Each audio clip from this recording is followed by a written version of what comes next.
I don't have the pictures with me tonight, but there are people that gather there at prayer. But what happened last Sunday with the memorial service is that this now is largest prayer in human history, with 200 million people streaming in worldwide to the memorial service. And this guy is just so incredible. This Charlie Kirk, just so incredible. All right, so this thing, you're catching me a little off guard. I didn't know about it in South Korea. I didn't think we had anything to worry about with South Korea. To me, it was always North Korea, right? With That's Kim right. Jong-un and all that That's right. garbage that's going out there. South Korea was never really talked about. But now you're saying that South Korea sounds like it's just as bad as North Korea now. Because the communist Chinese have infiltrated this. This is their puppet president. Listen to this. This guy, who's their current president, was invited to the Peking military parade with Iran, with Russia, with India, with North Korea, and South Korean president, the current one. And so this is about to blow. You're going to hear a lot more about this. And so we're actually lobbying Bernie Moreno, John Husted, congressional members this week. They're back. As we know, we're going to talk about the shutdown.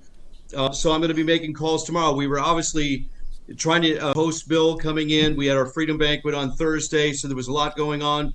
But Mina Kim is the lady young gal who fled South Korea, and she is now in Washington, and they're trying to get her a little office where she can start working Capitol Hill. So you're going to hear a lot more about it. But, the president has a lot of irons in the fire. I mean, think about it. He's got to deal with Ukraine and Russia. He's got to deal with the Middle East.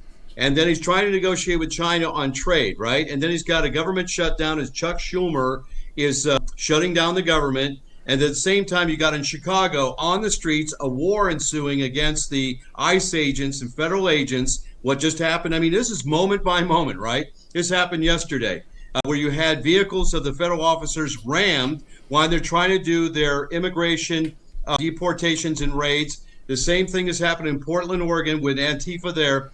So a federal judge on Saturday night, okay, stay tuned, folks. I mean, you got to really watch this stuff. A federal judge, an Obama appointee, made a statement, said, "Oh, Mr. Trump, Mr. President, you can't send in federal troops. That's unconstitutional. I hereby order that you can't do it." So no, this thing's breaking loose. You got Chicago with their actually assaulting the federal agents. They surrounded them with 11 cars. They called for the police, and the police were given a stand-down order by that liberal Chicago mayor. That guy, if he should be investigated. If he gave them a stand-down order, I think charges should be filed by the Justice Department against that guy. But see, look, this is all happening. Remember, Trump said 10 days ago to Pam Bondi, it was a tweet on her Saturday night, watch out for Saturday nights, right? Because Trump got out there on Truth Social, and he said, "Hey, Bondi, arrest somebody, anybody. Look at how many times they came after me and all my former associates, and you've done nothing." And then he took it back a half an hour, and he said, "Oh, no, you're a great person." No. That was a shot across the bow. The president wants action by his attorney general and this Justice Department to get moving. Yeah, there's a shutdown, all right. But there's so many things going on right now, and people really need to pay attention. But I will say this. We had nearly 20 Turning Point USA students with us on Thursday night. That's right. We have a young man. These young people are beginning to turn, not just to their conservatism, but they're turning to Christ. And they heard the word of Charlie Kirk and his witness for the Lord. And it was wonderful to have them. If you go to our Facebook page, Ohio Christian Alliance, you go to our Twitter account. We're also going to have it later up on our website. We're sending out an email later tonight with all the photos from the Thursday night banquet. And of course, these young people, 30 of them signed up to be reading tutors through our Life Read volunteer reading tutoring in Columbus. So these folks are ready to do something, because we're going to use the founding documents in our reading tutoring. We're going to use the scriptures. We're going to public schools, charter schools, Christian schools, one-on-one. Going to be doing a lot of tutoring, and these kids they're fired up. So there's like 350 size Turning Point USA chapter at Ohio State University. We had representation of them with us on Thursday night. Also, Ashland University was there as well. So some really exciting things with the youth that's going on. But I know you want to talk about the shutdown. I talked to Senator Husted about that, but again, it's moment by moment, day by day, right? So as we go into Monday, doesn't look like much is going to happen, but the last The Wire says that Trump is going to start firing these federal employees, not laying them off, not furloughing them, getting rid of them. Right, just firing them like that. Right. That's So right. what do you think the odds are of that happening? Is that something that you think Trump will definitely do? Because I would love to see him Yes. just sort of slice and dice the federal government. It's way, way too big. You know that as well as I do. There's a projection this last week that as many as 800,000 federal employees could be let go. 800,000. We got so many federal employees. They really don't do anything. They collect a paycheck. Okay. There was the other thing that Schumer and Jeffries, they're both from New York City. Both from New York. And he put the kibosh on that $81 million second tunnel under the Hudson. Just stop the money. So if they want to play ball, he's going to play hardball. And these two losers, okay, what are they doing? They're doing the bidding of the radical left. The radical left, they're shooting at our officers in Dallas. They were ramming cars yesterday. Folks, how much they killed Charlie Kirk. When you going to wake up? Remember the old Bob Dylan song back then when he came to faith in Christ in 1980. When you going to wake up? Okay, when you going to wake up? This is real. It's happening. Hey, let me ask you a question here about Charlie Kirk for a minute here. Just a real short answer, but do you think that there was some kind of there were assassins hired or something, because he had so many enemies, as you were just saying. There were so many enemies. Yeah. And I don't know about this lone gunman, this one kid.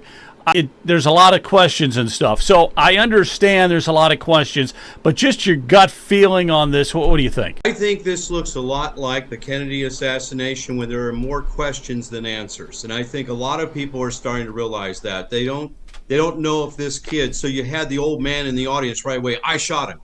Okay. That was like a decoy. Okay. And right away, it said, I just wanted the real shooter to get away.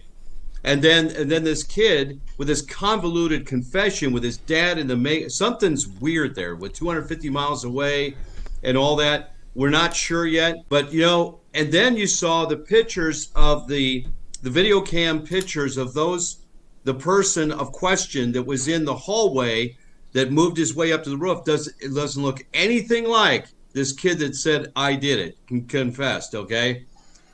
That guy looked like he was from Central America. That seemed to be a skin tone like that, olive skin tone. He looked like he was almost like from Central America. But Charlie had to be Charlie Kirk had a lot of enemies. It sounds like there were a lot of foreign entities that wanted him killed. So that's the only reason I'm a little suspicious about this whole thing. And I gotta have the Mexican hat here. We gotta pass the Mexican hat around. Start doing that. Brian, this is your big chance to talk to Chris. Go ahead, man. Yeah, Chris, thank you so much for joining us. When I was listening to you, Chris, I just had the thought: can we be involved in a world war and a civil war at the same time? Because I just don't like the direction that I see everything happening. It's not you're good. not We're alone, on the Brian. wide path of destruction, Chris. Yeah. Well, see, and why? So here's another thing. This is really exciting. And I know we're Christians here tonight, so this is going to be very exciting for us. So we played a little video that's gone viral. It's on our Facebook page. It was this lady that went to church last Sunday in Massachusetts.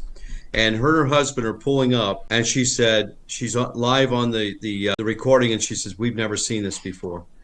There was this humongous long line of people trying to go to church at the church where she attends. And she said, we're from Massachusetts. This doesn't happen. Well, it was interesting because I played that video, and then Bill Fetter said, that's the church I just spoke to last week. He said that church doubled in size. It was a church of about 1,000. And the pastor says 1,000 more people are now coming in one Sunday. Wow. One Sunday, just doubled in size. But this is happening everywhere. We've got reports all around Ohio of pastors saying, I had 80 people baptized last week. I had as many people come to faith at the altar, 80 decisions for Christ. So we're hearing all this response that's happening all across the country. And I think we're going to see more and more because there is, Brian, to your point, if you talk to some of these kids, they're scared. They're scared about what they see on the international scene. They're afraid of what's happening. I mean, when Charlie Kirk was shot, it kind of stopped a lot of people. You're seeing people that are leftists, they're Democrats, they're liberal. it's the internet's filled with it. It's like, I'm going to church next week. I don't even know where to go. I bought a Bible today. I don't even agree with a lot of things that Charlie Kirk, but I got to tell you, this is crazy, and I don't know what to think. And you're seeing people come back to faith in Christ. There is absolutely a move of God on.